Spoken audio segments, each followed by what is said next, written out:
Durante 3 décadas, Johnny Carson dio la bienvenida a la realeza de Hollywood en el Tonight Show. Los espectadores vieron risas, glamour e inolvidables entrevistas, pero detrás del telón, Carson mantenía una lista negra mental, nombres que él creía no solo eran difíciles, sino francamente malvados, íconos adorados por millones que, fuera de cámara, revelaban lados monstruosos ocultos por la fama. ¿Qué estrella hizo llorar a su personal? ¿Qué leyenda Carson casi prohibió para siempre? Esta noche, revelamos las 10 celebridades que Carson secretamente despreciaba y las impactantes razones por las que lo hacía. Joan Crawford. Cuando Joan Crawford apareció en el sofá de Carson en 1970, el público vio la encarnación perfecta del glamour del viejo Hollywood, elegante, pulida y aparentemente amable. Pero Carson y su equipo vieron algo completamente diferente, una escalofriante muestra de crueldad que atormentó al estudio mucho después de que las cámaras se apagaran. Sus exigencias comenzaron días antes de su llegada. Crawford envió un memorando de 4 páginas dictando cada detalle, el ángulo de su silla, la altura del escritorio de Johnny y la temperatura del estudio fijada exactamente en 67 grados. Incluso la configuración de la iluminación tenía que imitar a sus cinematógrafos favoritos. El personal bromeaba diciendo que era como prepararse para una visita real, solo que menos agradable. Pero su verdadera naturaleza se reveló cuando un joven asistente de producción entró en su camerino con una bandeja de agua que ella misma había solicitado. Crawford estalló en una furiosa diatriba, desatando insultos tan severos que la seguridad intervino. Testigos dijeron que la asistente, de apenas 20 años, se fue llorando después de ser llamada una pequeña prostituta sin cerebro que pertenecía a un burdel, no a un estudio. Crawford exigió su despido inmediato. El productor de Carson se negó, y la tensión se trasladó a la grabación. En cámara, Crawford fue impecable. Cada sonrisa ensayada, cada risa mecánica. Entre los cortes comerciales, se sentaba en un silencio pétreo, esperando como una máquina para reactivarse.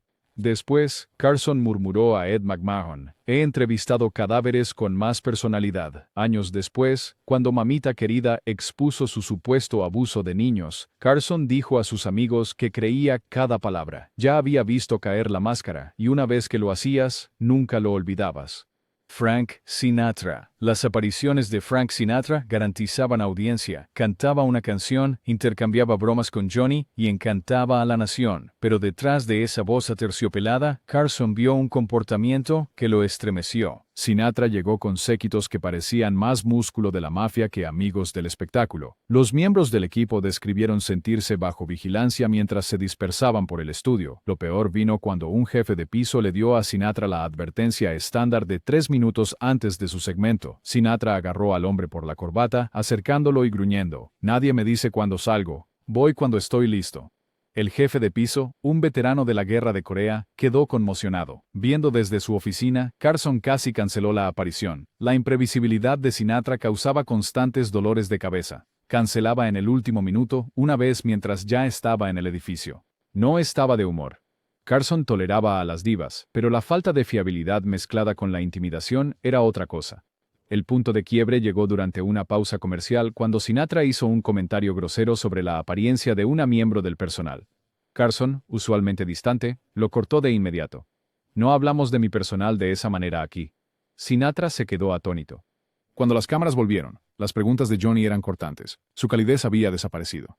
Después, Carson le dijo a su productor: «No me importan sus índices de audiencia, una vez al año como máximo». Esa decisión fue extraordinaria para Johnny, que rara vez se entrometía en las reservas. Que él dejara de lado a Sinatra decía mucho. Públicamente, los dos se mantuvieron cordiales. En privado, Carson lo comparaba con un matón de la mafia. Si no cantara, estaría rompiendo rodillas. A veces, creo que era ambos. Orson Welles. Orson Welles traía consigo una voz retumbante y el aura de un genio. Para los espectadores, sus apariciones eran cautivadoras, relatos de cine, risas estruendosas y grandes declaraciones, pero Carson las temía. Welles trataba el Tonight Show no como la plataforma de Johnny, sino como su propio reino. Antes de las grabaciones, Welles rutinariamente desechaba las preguntas cuidadosamente preparadas por los guionistas, tachándolas con desdén y devolviendo una página en blanco. Un escritor recordó que él se burlaba. «Mediocre, obvio, inferior a mí». Esto dejó a Carson obligado a improvisar, un juego arriesgado dado la tendencia de Welles a monologar durante minutos, ignorando las señales. En una ocasión, programado para 7 minutos, divagó durante casi 25. Carson dio todas las señales sutiles para terminar: un golpecito en su lápiz, un Miró al jefe de sala, pero Wells arrolló, chocando con dos invitados por completo. El equipo murmuró que el genio había secuestrado el show. Su trato al personal irritaba aún más. Se negaba a hablar con los asistentes directamente, sino que ordenaba: dile a la chica que necesito más agua. Que el chico ajuste la luz. Para Carson, quien valoraba a su equipo con fiereza, este desprecio era imperdonable. Lo peor llegó cuando Wells intentó dirigir a los camarógrafos en plena entrevista, ordenándoles cambiar de ángulo. Johnny, un perfeccionista de la producción, estaba furioso. Después, le confió a Ed McMahon. El genio no lo excusa todo. Él cree que es César, pero esto no es Roma. Aunque Carson elogiaba públicamente las contribuciones de Wells al cine, en privado, lo veía como una advertencia, un talento devorado por el ego. Detrás de su porte regio, Johnny no veía brillantez, sino arrogancia podrida. Bette Davis. Las apariciones de Bette Davis eran oro puro para el público. Con su voz ronca y su ingenio agudo, parecía la invitada perfecta, enérgica, legendaria y siempre llena de historias. Pero para Carson, cada vez que Davis era invitada significaba prepararse para una verdadera batalla. Tenía la costumbre de convertir las entrevistas en interrogatorios. Si otro invitado hacía reír, Davis hervía de rabia, interrumpía e incluso les daba la espalda para dominar el centro de atención. Los productores recordaban cómo fulminaba con la mirada a las mujeres más jóvenes, como si las desafiara a hablar. Tras bambalinas, su veneno fluía libremente. El whisky era una presencia constante en su camerino, y con él venían las pullas. Una vez le espetó con desprecio a una maquilladora: necesito a alguien cuyas manos no tiemblen como si saliera de una borrachera. Incluso en los años 70, cuando el lenguaje de la industria era más duro, el personal se quedaba atónito ante sus comentarios racistas y sexistas. Durante un ensayo, ella arremetió contra el apuntador por su lentitud. Carson, reacio al conflicto, intervino. Con calma, pero con firmeza, le dijo: en este programa, señorita Davis, ¿hablamos con respeto o no hablamos? Los testigos dijeron que Davis parecía atónita, quizás no acostumbrada a ser desafiada, pero cedió. Carson admiraba su arte, pero aborrecía su crueldad. Tras su última aparición a principios de los 80, le dijo a su productor: se acabó. La vida es demasiado corta para ser azotado verbalmente, sin importar cuántos Óscares tenga. Para la audiencia, ella era un ícono. Para Carson, era una acosadora de tribunal, que confundía la crueldad con el encanto, y Johnny no quería saber nada de eso. Mickey Rooney. Mickey Rooney encarnaba la historia de Hollywood. Fue la estrella número 1 de taquilla. Su presencia debió ser alegría nostálgica. En cambio, al personal de Carson le aterraban sus visitas. Rooney llegaba con energía caótica, a menudo farfullando por la bebida, sus chistes divagaban y su conducta traspasaba límites que Johnny no podía ignorar. Las asistentes suplicaban ser reasignadas cuando contrataban a Rooney. Se ganó la reputación de agarrar muñecas, sostener las manos demasiado tiempo y hacer sugerencias obscenas bajo el pretexto de bromas inofensivas. Una asistente recordó haberle llevado agua, y él se negó a soltarle la mano, preguntándole directamente si estaba casada. Al aire, la imprevisibilidad de Rooney se convirtió en un verdadero problema. En 1977, comenzó a contar una historia sobre Judy Garland que se desvió hacia un terreno completamente inapropiado, forzando a Carson a interrumpirlo y a cambiar de tema. Durante los descansos, Johnny preguntó a los productores: ¿está borracho o es simplemente así como es ahora? Carson, quien mantenía límites muy estrictos entre el humor y el acoso, encontró la confusión de Rooney sobre la conducta profesional bastante preocupante. La excusa generacional de que así eran las cosas en su época no convenció en absoluto a Johnny. Después de que Rooney mirara con deseo y comentara repetidamente sobre una joven actriz que compartía el escenario una noche, Carson se disculpó en privado con ella tras la grabación, un paso extraordinario. Le dijo sin rodeos: así no actúan los profesionales en mi programa y no volverá a pasar. A partir de entonces, las apariciones de Rooney disminuyeron, a menudo relegado a espacios diurnos pregrabados. Johnny había tenido suficiente. Para él, la nostalgia no era un escudo contra la depredación. Zsa Gabor. Zsa Gabor encarnaba el exceso, con sus deslumbrantes vestidos, acento dramático y sus infinitos matrimonios. Estaba hecha para la televisión nocturna, pero para el equipo de Carson era un dolor de cabeza andante. Su rider rozaba la parodia. Solo orquídeas, ni un clavel. Perrier con justo 3 cubitos de hielo. Un camerino a 23 grados. Un técnico de iluminación personal, traído a expensas del programa. Y ninguna invitada menor de 40 años permitida en el mismo episodio.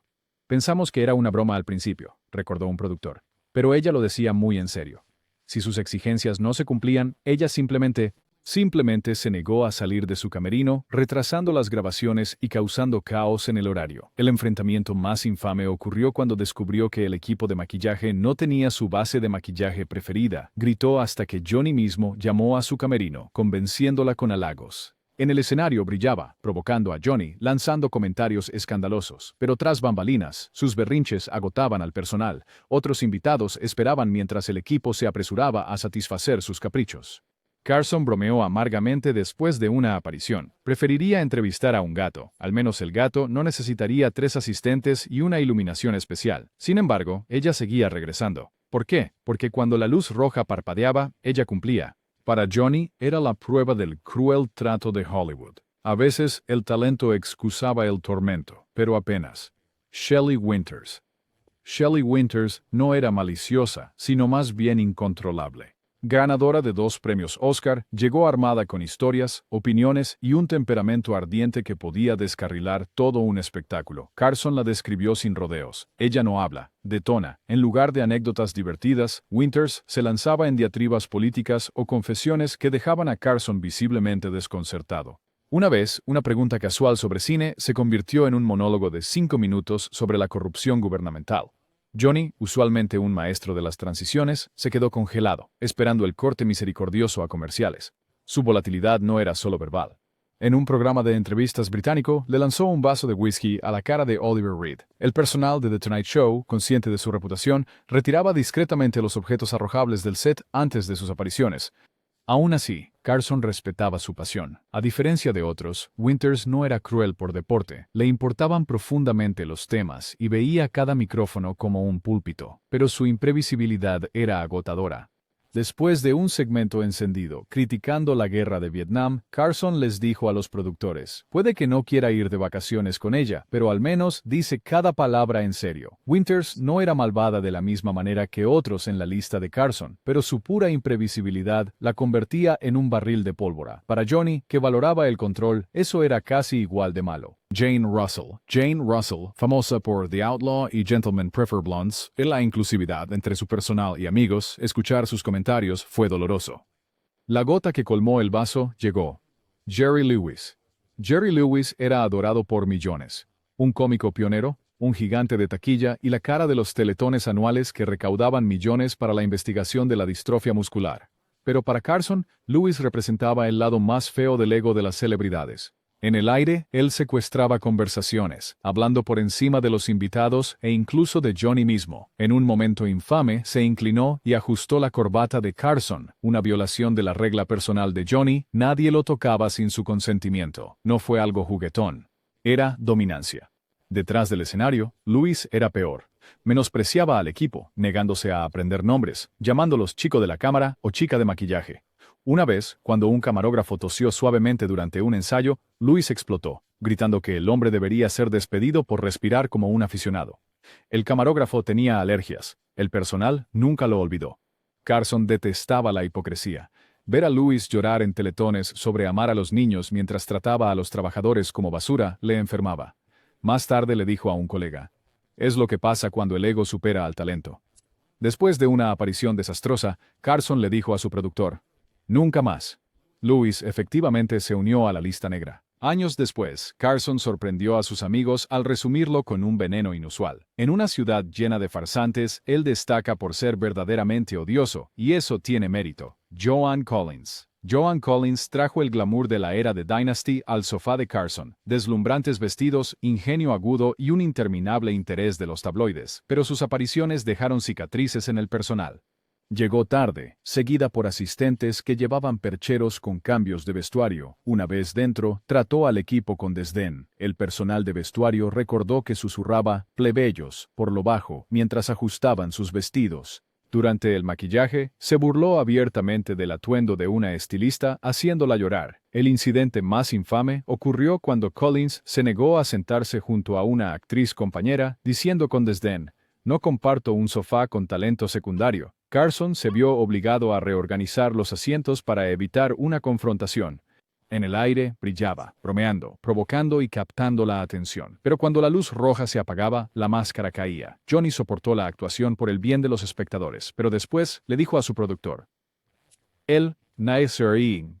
Si ella piensa que está protagonizando Dinastía aquí, está equivocada. Nunca más. El encanto de Collins engañó a millones, pero para Carson, su lengua venenosa expuso lo que realmente era, una diva que confundía la crueldad con la confianza.